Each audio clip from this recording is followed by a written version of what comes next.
was to review the 5 diminutions or whatever of cultural patterns that were described in the book.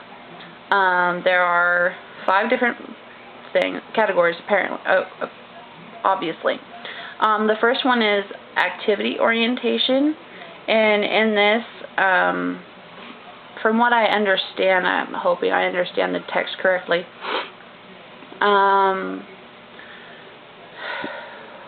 My family is a mix between the doing, which is getting things done, and becoming, which is evolving.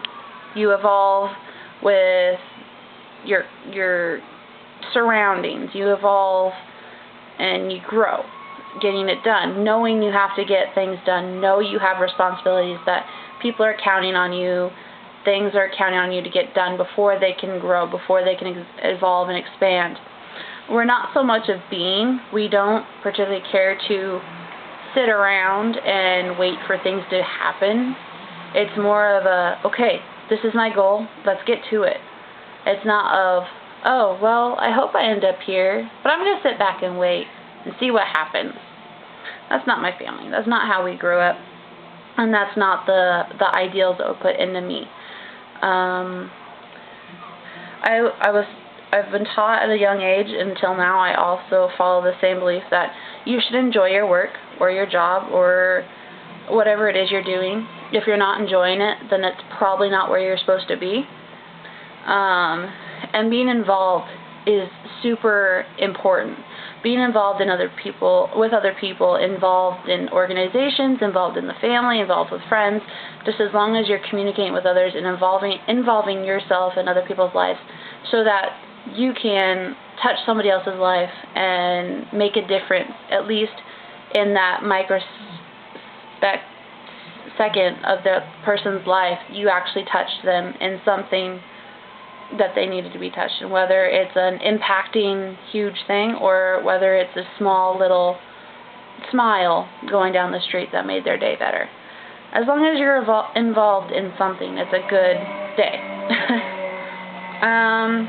The next part was social relations, and this goes back to what I was talking about being involved and how my family is super tight and how we don't really put a status on each other, like friends and family, but we do know that there is like a financial status that everybody has. It's just not something we talk about. It's just one of those, we know that my grandparents' friends, who's pretty much my adopted grandparents as well, have more money than my family does, but nobody talks about it. Nobody cares. It doesn't make a difference. The majority of how we, I guess, put people in a status or a different station or categorize people is by their character.